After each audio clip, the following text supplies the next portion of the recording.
Hello, my name is Carrie Mocyk, and I am one of the instructional designers on campus, working with Theresa Gillard-Cook and Douglas Hemphill. Controlling your chaos. It's a catchphrase I've applied in my world for most of my adult life. I've shared the phrase with friends and colleagues and many students throughout the years of teaching. Most people who know me have heard me say this countless times before. So, what do I mean by that? It means that while there are a lot of things that are completely out of your control, there are still some things you can do to set yourself up for success. It means doing what you can think of proactively about a situation at hand.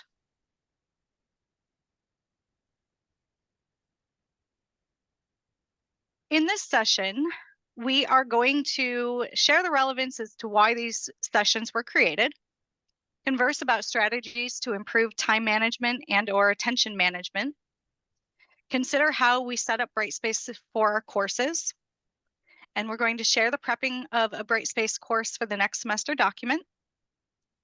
We're going to discuss a little bit about Oscar, a rubric that's used for online course development, and SUNY Oswego's new version of it, and explore ways that the instructional design team can help.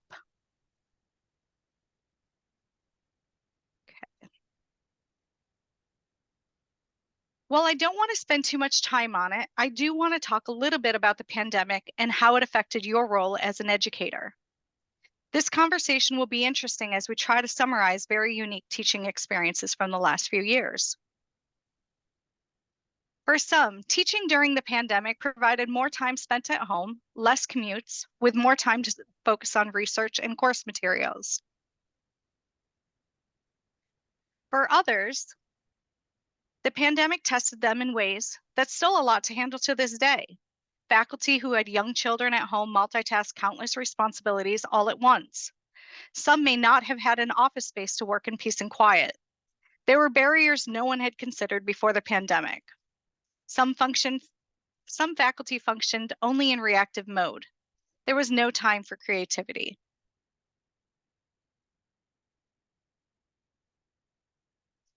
On a day I'd been working on this presentation, I came across a phrase on social media that made me laugh a bit. But there's also some sadness to it. The cartoon stated something like, "The amount of lessons I've learned since 2019 feels like 4 different lives." That hit me. So much has changed. Shifting our conversation, I'm going to tell you a little story about a day in the life of a parent of toddlers. It's about my children. They're older now. My son is 22. He's an auto mechanic. His name is Jared. My daughter Emily is 20 and is in the Doctor of Pharmacy program at Binghamton University. At the time of this story, they were 2 and 4 years old. Wanting to get out of the house, we went to McDonald's Playland. It was in the dead of winter, so our options were limited. After playing a while, my son decided he wanted to leave right then and there. So he went through the emergency exit door to get out. The alarm sounded, parents watched, and I was mortified. I can say that. I was mortified. Gathering the kids quickly, I put them in the car to regroup. It's in that moment I remember that I have a return to make at Bonton in Camillus. Way back, I'm dating myself by saying that. We walk inside, and my daughter decides to put on her bulky winter coat on backwards.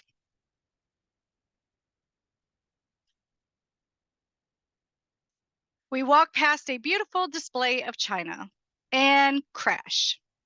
Plates were broken everywhere, and my daughter's standing there with these giant tears in her eyes. Sales associates all come over to help clean up the mess. It was awful. This incident happened less than 1 hour after Jared's incident. It was a trying day. The ironic part of that day was running into someone later in the evening who knew nothing about how it went, and her saying to me, "Isn't parenting great?" Through gritted teeth, I said it was the most rewarding experience ever. So why would I share this story? There's an expectation that as faculty, you can handle the courses, handle the workload, handle the student situations, and always be positive about it. Like maybe the woman teaching on this page. The person looks comfortable in what she's doing. The student looks engaged. But the reality is that some days are just hard. These past few years, for many, we're trying. Through gritted teeth, I'm sure some of you have stated, teaching is the most rewarding experience ever.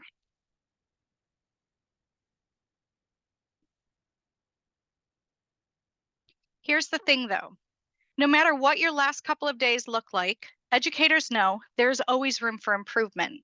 There are ways to incorporate controlling your chaos into your role as a faculty member. And when doing so, there's so much to gain. Of course, students have things to gain, but these sessions aren't about them.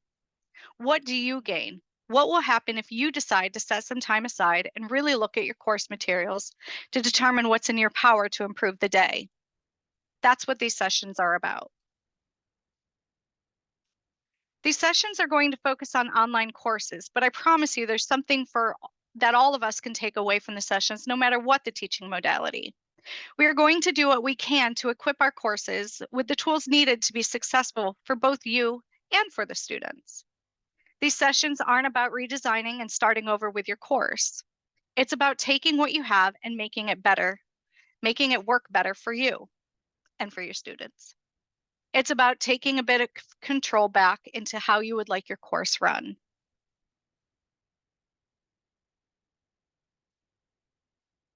So what's in it for me? So often we look at a situation and we focus on the problem at hand. We talk about how it appears that the students aren't reading, that our workload is overwhelming, that we're committed to too many different things. There's students that may want you to realign due dates. It's the 11th week and you're just learning who some of these students are. A lot of work responsibilities that you may or may not have control over. But one thing we do have control over is how we work in those environments. I suppose the first step to fixing a problem is to identify the problem, right?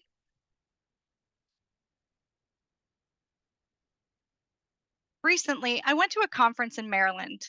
It was a conference focused on online learning. It was held at a very nice hotel. Now, it may only be me, but personally, I think it's nice to walk into a hotel room where the space is clean and crisp and beautiful. The desk space is clear, the outlets are right where I need them to be, and there's this really nice recliner in the corner that allowed me to work on my laptop in a comfortable setting.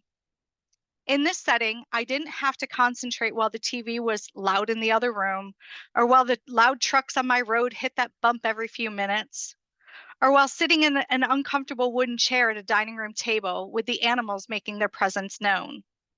While sitting in the hotel room at night, I found this environment set me up for success.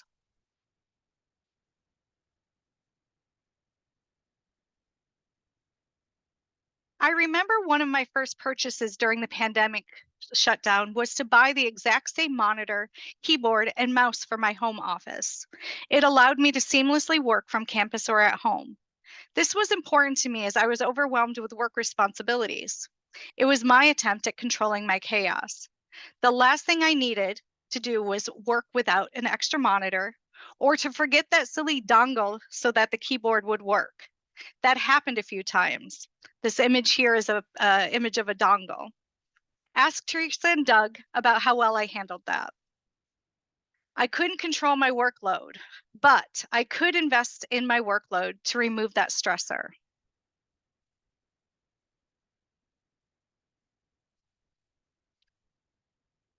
Let's think about your own work environment. Is your setting allowing you to focus on a task at hand? If you find yourself at the dining room table while working at home, maybe it's time to consider that upgrade. There are multiple articles of the importance of a dedicated workspace to improve concentration and productivity. One that I found from LinkedIn mentions a few of the ideas.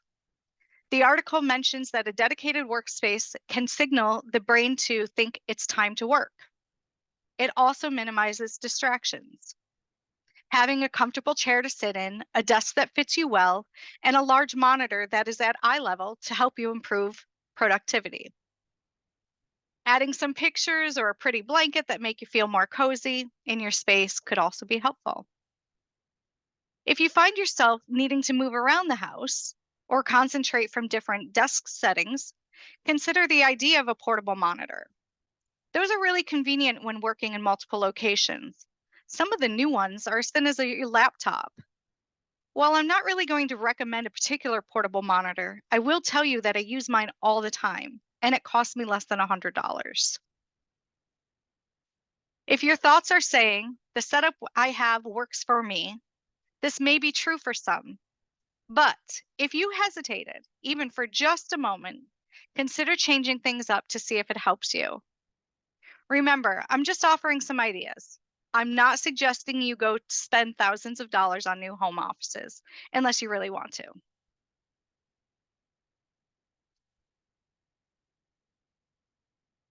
Remember a few minutes ago, I was talking about my conference in Maryland? Here's something else that happened at that conference: rejuvenation.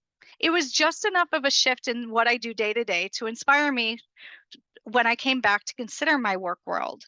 When developing these sessions, this was my thought process. Maybe if we provided a space where you can have the opportunity to think about these things, you'll be inspired to consider aspects of your role that cause unnecessary additional work, and then work to determine reasonable solutions to these problems. Efficiency is doing better what is already being done.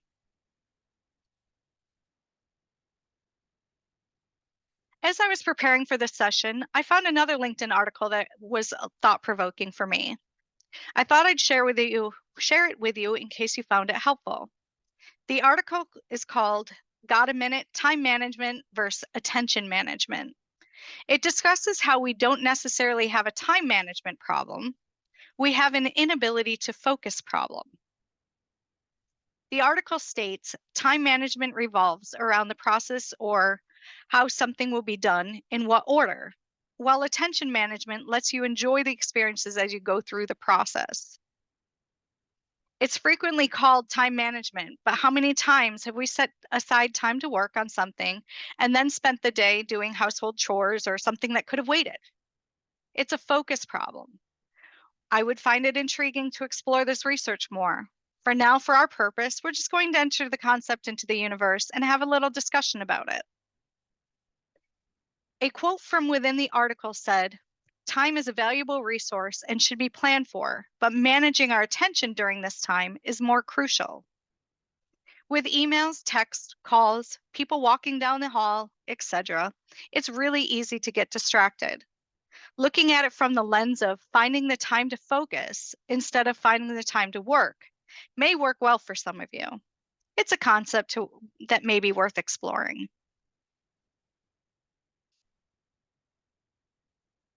Now, I could spend a lot of time sharing strategies on how to focus. The reality is, we probably know what needs to be done. It's just hard to do that with all of the distractions. I did come up with a few ideas that you may or may not know about.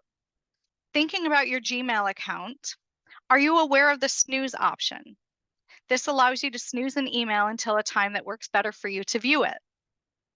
An example might be an article that you would like to read, something from EDUCAUSE. Maybe you want to have that snoozed until Sunday morning when you have time to actually read through it. It could be the physical location where you're trying to get the work done that's distracting. If it's not the location, it may be your schedule. For a long time, you may have found yourself very productive first thing in the morning, but times have changed, and maybe those 8 a.m. meetings kind of shift your ability to be productive after. What worked for you for a long time may need to be reconsidered. Determine if any of your tasks can be automated. I bet you'll find in Brightspace courses there's room for improvement to ease your workload. Finally, a single pad of paper or Google Doc designated for the purpose of reminders is helpful to keep you on task. I have a Google Doc open at all times that I add to throughout the day as to not lose track of the idea. It's helpful to keep me organized, but also allows me to focus on one thing at a time. I can be working on something, remember something else, jot down and that reminder and get back to what I was doing. Maybe these ideas will be helpful to you.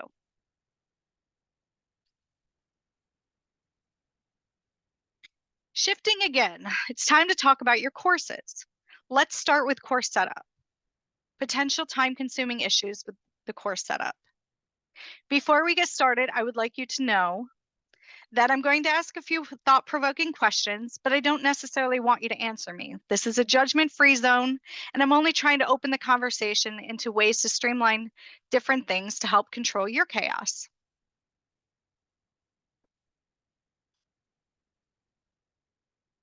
How many of you have your courses open on the Monday of preview week?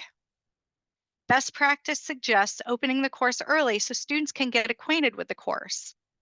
If the course isn't open on that Monday, do you receive emails asking when the course will be open?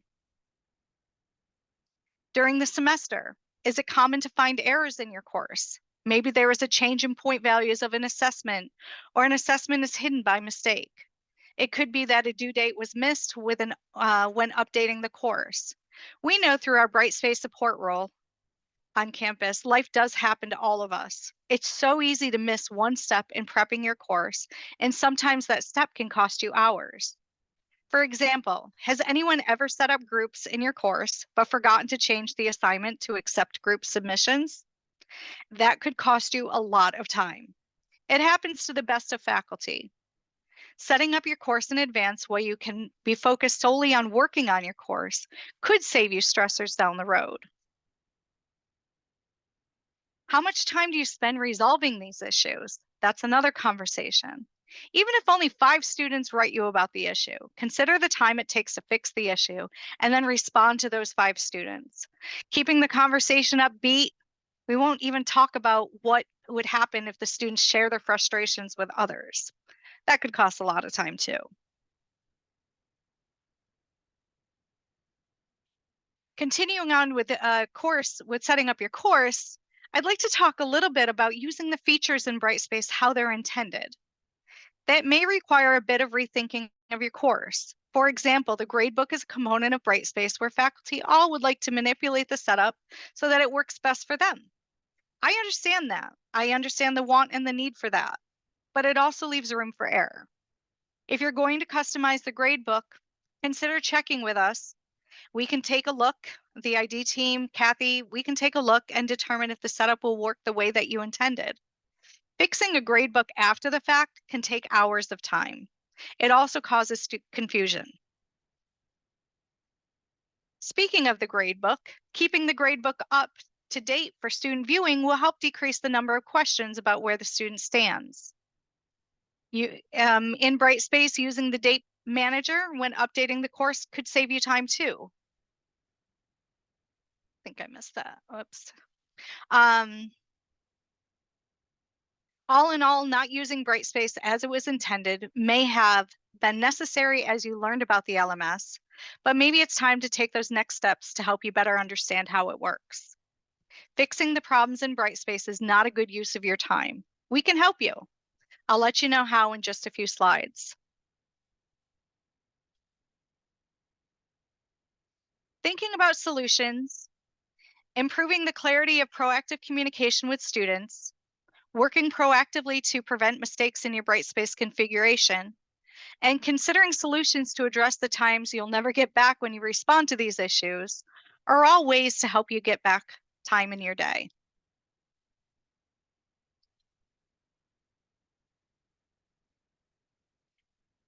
The instructional design team has a document called Prepping Your Course in Brightspace. This document can essentially serve as a checklist to help catch any updates a course may need from semester to semester. If you haven't used this document before, please consider adding it to your prep for next semester. Its purpose is to jog your memory on what updates a course may need. For example, updating the due dates, checking your group setups, or opening your course. We do have a winter breakout session for this. It's going to be on Tuesday, January 16th at 11 o'clock. We will be talking about this in detail. Consider joining us. During one of the many conversations we've had about controlling your chaos sessions, our team, we discussed the benefits of setting your course up in advance. If time is invested in prepping the course for the next semester early on, it allows you time in your semester to focus on other needs of the course. Although we are all human, errors will occur. Working to prevent those errors in advance can save you headaches down the road. So next, we're going to talk a little bit about Oscar. Theresa has been working on creating a version of Oscar that anyone who is working to design or revamp an online course can use. Theresa, would you mind sharing a little bit about it? Yeah, no problem. So yesterday I did a session on what Oscar is, and to be very brief, Oscar is the Open SUNY course quality rubric. The rubric has been around for almost 10 years now. It was developed by SUNY with a variety of instructional designers, directors of online learning, etc. Oswego did have representation on that team back in the day. So there have been 4 iterations of this rubric. So in the presentation I did yesterday, I provided the draft of what we're working on. The original Oscar rubric has 50 standards. When it first came out, it had over 70. So it has been pared down. It includes things on, how to set your course up, thinking about the layout on as well as your course content. So it can really help and be a guide in as you think about your fully online course. What we did do is I took a couple of the standards, combined them together because it made sense, because it was talking about those different pieces. And then the other thing from faculty feedback we received was the way the Oscar rubric was originally set up. It's set up to say if something is sufficient in there or it needs updating. And then it was really set up to say how much time was needed for each item. And that really, for some faculty, they really weren't able to use it and they felt in an effective way. So what we did was we did set it up so it will score. Again, this is in draft, but it's a way for, I think, for faculty to be able, if they wish to do a self course review using this tool. This is the tool that the instructional designers will be using for full course reviews. And the other pieces, and you can see in there too, there is a place for comments, instructor questions and comments, as well as then the last piece is there is a version that's a little bit shorter that I'm calling the essential version for now, and it just hits on all of the essential standards. That's 37 standards. So it's a big document, but it can really help you as you walk through your online course development. And then again, of course, having those conversations with an instructional designer can certainly assist you there as well.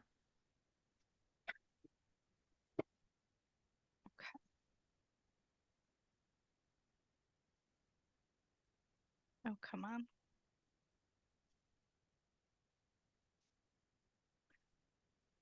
Okay, so keep that in mind. That's going to be listed somewhere. A good segue into our next conversation. We have an innovations and ideas website that is been put together by the instructional design team. It's we're just getting started with developing the website. It will definitely evolve in time. On this page, you can learn about different ways we can support the faculty. Let me see if I can get over here. Oh.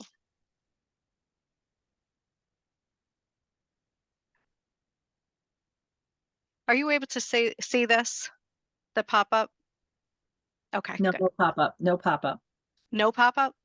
No, I didn't see the pop-up. So I was worried about.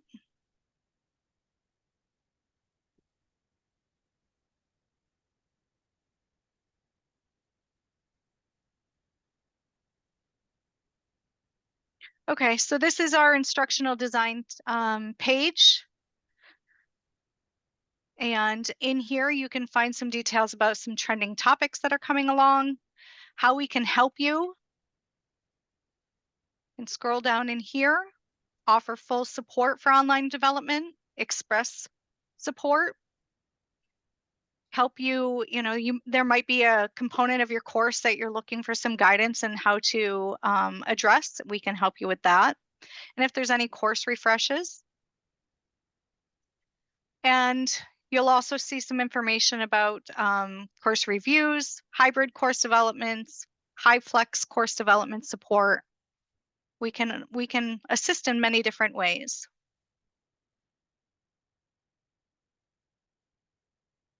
Okay.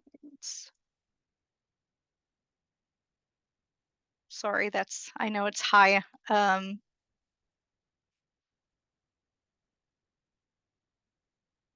know it looks like I'm looking to the sky here.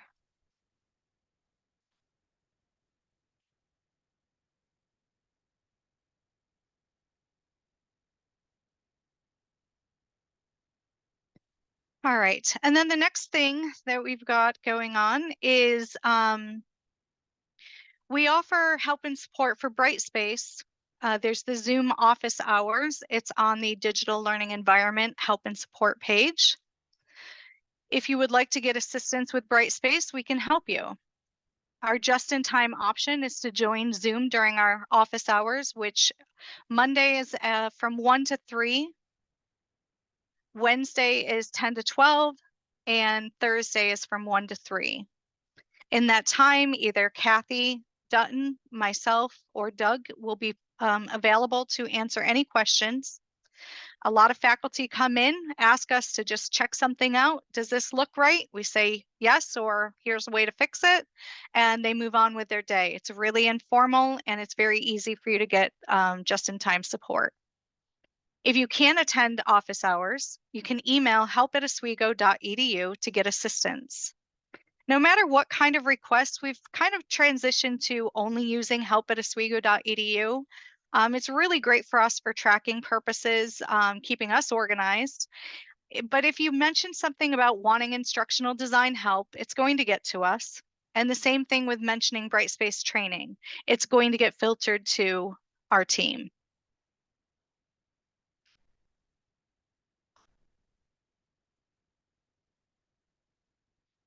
Okay.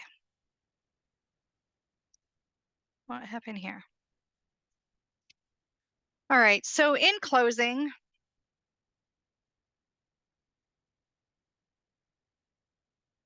I just want you to think about a world where your workspace is set up where you're allowed to focus, your course is set up.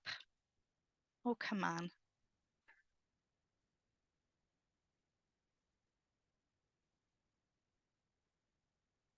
I don't know why it wants to show that page. A workspace may allow you to focus. Your course is set up in advance. You have ease to access the resources that you need to help, and you know where to go to get help. We are here to support you in any way that we can with course design and assistance with using Brightspace.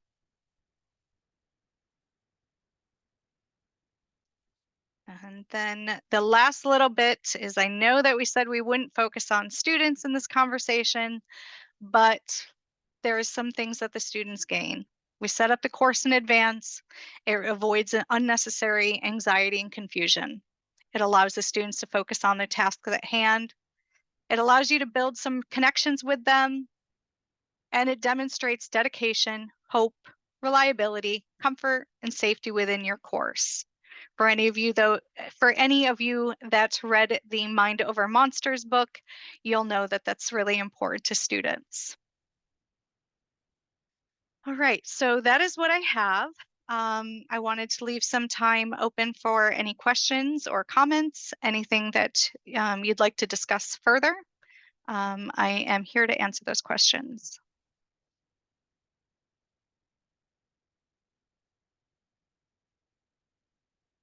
Oh, shoot.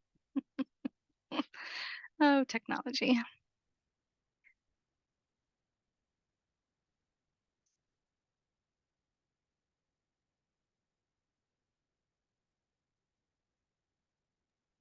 All right. Theresa or Doug, did you have anything that you wanted to add to this conversation? Not Nothing in particular. I thought you covered everything very well. Just that I put in the chat the link to the Google Doc that has links to the resources that Carrie mentioned, a link to the draft of Oswego's Oscar, and I am working on putting the link in for our website. So this document will have, we'll build on this document with the other sessions. So it'll be a single place. Excellent. Well, thanks to you all. This is Carlo. I'm a huge fan, obviously, of the work that you're doing. I feel like I have my little team here between Carrie, Douglas, and Theresa. They've saved me on a million occasions. And John is my podcast addiction. So I mean it when I say that all of you have been instrumental to my kind of improving continuously on what I'm trying to do instructionally. So I thank you a ton. And this is very timely because before I logged on, I was getting ready for my spring classes and catching all my dates that were not correct, that were old dates. And so I have to revisit some of that and then go back and look at the migration document as well. So thanks a bunch. Excellent. Well, Carlo, the migration document has morphed now. So now it's the prepping document. I'm sorry, prepping document, yes. Right. So I just wanted to make sure so you don't get the wrong thing. And we've changed all of that too. But yeah, there's a whole bunch of stuff in there. And then we do, Doug and Carrie and Kathy have done an amazing job with the documentation, and they have made sure, you know, to include information on the date manager, which hopefully will make things a lot easier. And I think there is a session on date manager next week too, right? Yes, Kathy's running it. Okay.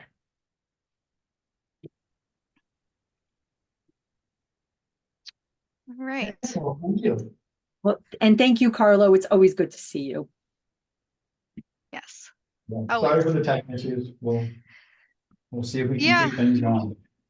Well, it's just, yeah, so I of course last minute rearranged my setup here, and then I'm tripping over the mouse refused to be found. I know it was off to the right, but it just was whatever. We just do the best that we can, but technology wasn't working on our side today. I'm glad that the hotspot worked. The reason I came in is because the last couple days, every session I've been in, I've lost connection at home. So I gotta address what's going on there. So I thought it best to come in, and then of course we lose connection up here. Well, I'm I hoping they tried get to it control resolved. my chaos. It didn't work. You can only control the things that you can control, and this is outside of our domain. Yep. So, Well, I'll Okay. see you for the next workshops as well. There's what, 4 more? 3 more. Yeah, 3 more. Yeah, the information overload, let's be real, and making connections. So information overload seemed to attract some attention there. So we'll see how that goes. All right, I'll see y'all. Thank you again. All right, thank you. Carlo. All right. Do we have, did the connection come back up or no? Are we